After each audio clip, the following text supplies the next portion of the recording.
Merdeka, 77 tahun sudah masanya kita lepas dari jajahan Belanda.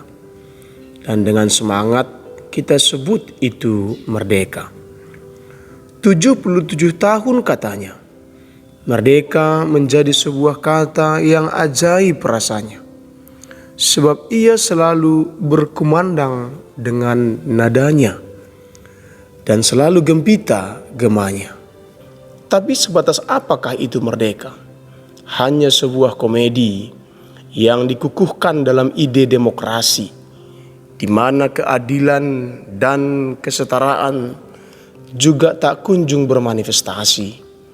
Merdeka katanya, tapi ada semacam tragedi komedi dalam cerita. Ada sejenak di mana kita ingin tersenyum. Ada saat lain kita merasa sedih dan ngeri. Semua terasa bercampur dalam alur komedi, di mana politik dan makna kekuasaannya disimpulkan melalui sebuah transaksi. Gilang gemilang kekuasaan dan kekuasaan yang adalah dilema semakin jelas kelihatan. Di sana ia mengejar laba, menerima suap, dan memutarbalikkan keadilan serta fakta. Bagi rakyat kecil itu sebuah tragedi dan kengerian. Tapi bagi mereka itu hanya sebuah permainan dan kebiasaan. Hingga kini, atau mungkin bahkan sebelum 77 tahun silam pun, kedaulatan atau kekuasaan yang dilambangkan dengan tahta adalah keniscayaan yang tidak membawa kepastian. Ia perlu didirikan, tapi sungguh ia mencemaskan. Di luar tata dan tahta itu selalu membayang sesuatu yang entah. Pertanyaan yang tak mudah dijawab. Jika ada kesadaran seperti itu, mengapa orang tak kembali saja kepada Tuhan yang di dalam Alkitab pernah jadi raja mereka? Apakah Tuhan yang memberikan hukum itu adalah Tuhan yang tidak terjangkau? Pada akhirnya, keadilan menjadi sesuatu yang dipergulatkan manusia di dunia yang rumit dan fana. Bukan tertib yang dihadiahkan dari sorga. Pekik merdeka yang gilang gemilang itu akan tampak seperti kursi di kedai kopi. Posisinya ditentukan dari saat ke saat saja. Tak ada yang istimewa. Ketika pembebasan itu berhasil dan sistem demokrasi ditegakkan, kita justru menyaksikan tamasya yang mencemaskan. Para penegak hukum yang justru berperilaku lebih buruk ketimbang ketika dalam pasungan. Kriminalitas meningkat tak terbantahkan. Sandiwara para pemangku kebijakan sudah menjadi komedi yang menjijikkan.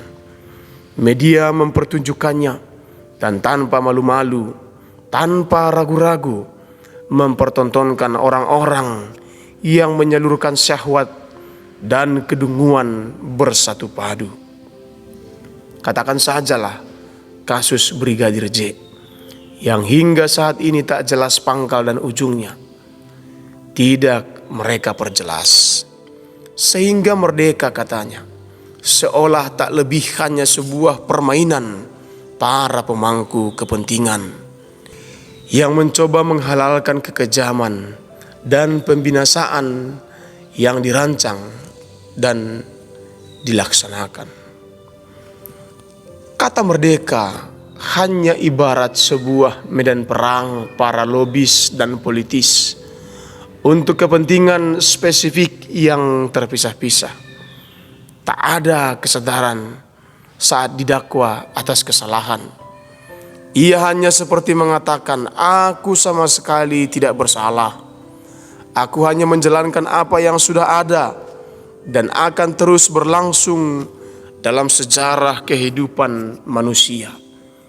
Atas nama hukum kehidupan, berjuta apologi ia ajukan. Bahkan apologi yang berasal dari luar kehidupan itu sendiri. Akhirnya kekejaman menemukan sekatnya demi sebuah pembelaan. Demikian juga sang korban.